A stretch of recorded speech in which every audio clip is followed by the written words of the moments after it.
Welcome back. Hopefully you have already learned the ins and outs of Beat Detective, and you are here just as a quick reminder, quick refresher.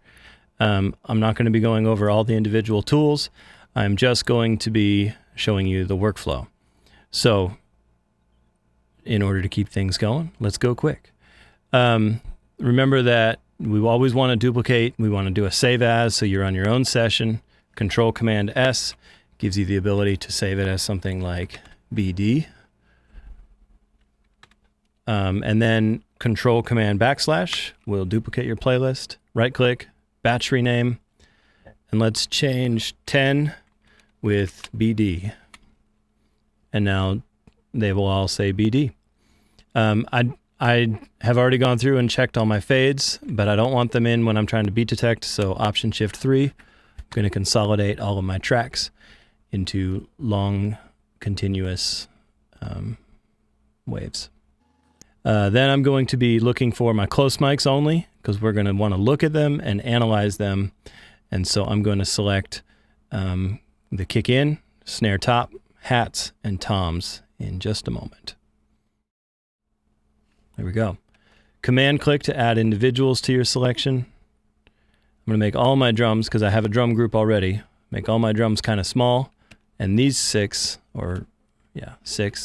Shift Option, fit to window, and then Command G to create a new group called BD.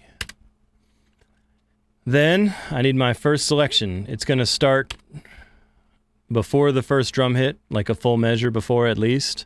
It could be at 1, it wouldn't hurt anything. And I usually do the song in thirds, depending on how long it is and how complicated it is. The reason I divide it up is so that I'm less likely to make mistakes that slow me down later. So let's just do from 2 up until 47. That'd be up to this section. Now let's go to 55. All the way up to that chorus break. It'd be a good spot for it. Shift Option scroll wheel to zoom up and down, and then Command 8 to open Beat Detective. Remember, analyze, quantize, clean up. Those are our 3 editing steps. Analyze with clip separation, quantize with clip conform, and clean up with edit smoothing. So we're going to go to clip separation, move to the next area, and capture selection so it knows the area we're working on. And then we're going to analyze, but I want to analyze only my close mics, because the room mics and the overheads might screw us up, because their timing is going to be a little different. Analyze. From measure 2 to measure 55, only on my close mics. And then you can click the button to the left to drums, the circle, or you can shift click anywhere in the drums with the insertion tool, not the grabber tool. If you do the grabber tool, it will grab the entire song, which isn't what you want. Then remember, look for 8th or 16th notes, comparing them against your Pro Tools grid when you do this contains value. And we'll adjust sensitivity to match the performance and make sure that every hit is getting a purple line, an analysis point. And I'm getting some extras here, so I'm going to lower my sensitivity. And now I'm missing some, and that's about how that goes.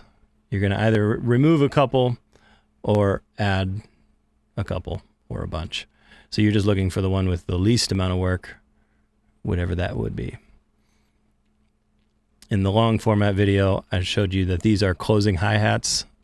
It's hit while open and then stomped to close it, but it's not another stick hit on that probably. So I'm not going to edit it. This is bonus. Get out of here. Option click to remove, Command click to add. And I'm shift scrolling to go left and right.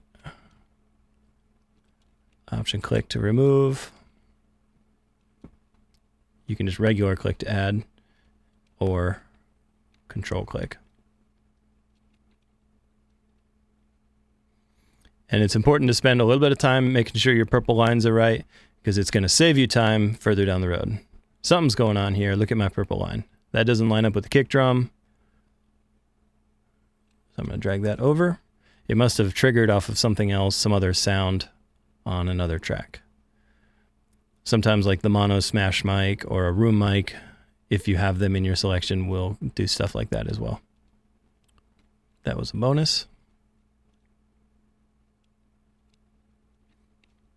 an extra. I'm option clicking all those extras to get them out of there. Got a bunch of extras in here. Sometimes you have to chase them around because it goes to more and more sensitive settings as you get rid of some of these. This is a really fast drum fill in here. 1 and a 2 and a /2/55 gets my selection back. So I'm only doing eighth notes, so I'm just going to make sure that each of the eighth notes, every other drum hit in that fill, gets a warp point, or an analysis point, sorry. Oh no, I am set to 16ths, but it's going to pull the wrong direction if I try to do that, so I am still going to only hit the eighth notes. There we go. There's that section. Trigger pad, just enough to get rid of flams. That was my analysis. Now I go to quantize. Remember, set your strength based on how far towards the grid you want to move, which is kind of dictated by how loose your drummer is. The worst drummers are going to need higher strength to sound good. Exclude within is ignoring notes that are within a certain percentage of being correct, and you have to do that with trial and error. You just move it, find notes that you're happy with, and try this back and forth until you find the value that works. And swing is pulling towards the triplet. Conform. Scroll back through, look for big gaps. There was a big gap. And that's because I got sloppy. /2/55. If I go back to my analysis, you'll see that I missed to get rid of that. Separate. Conform. My bad. This one seems a little bit big too, and it looks like there's not really anything happening there.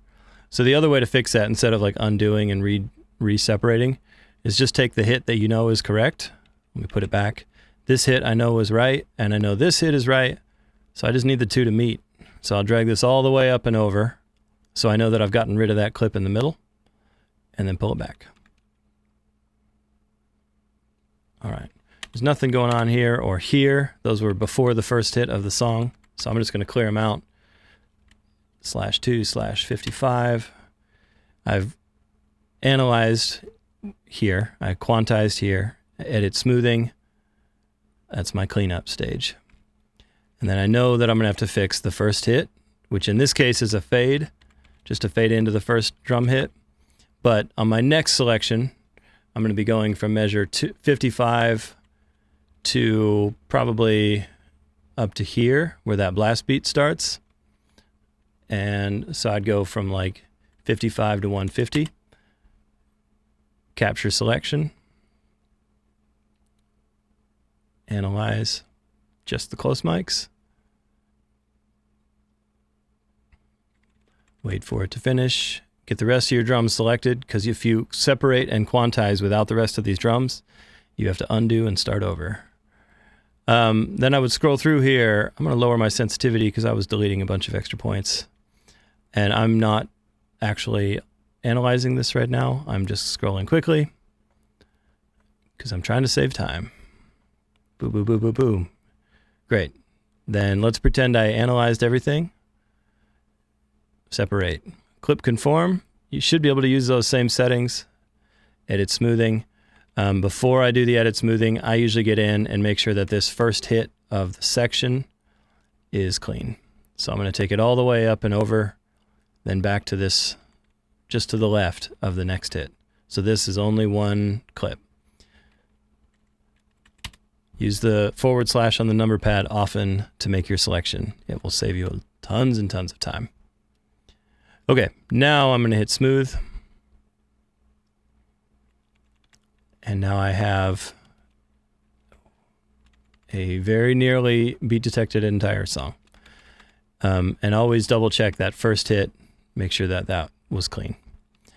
Okay, I'm not going to finish this song, but that was the Cliff Notes version of Beat Detective. And once you're done, you will finalize it, but if you're not 100% confident, have somebody better than you check it. Have your instructor check it. It's always better to double check and take a little bit longer than to send bad stuff off to a client. Much less likely to get fired. So have fun and best of luck. I'll see you soon.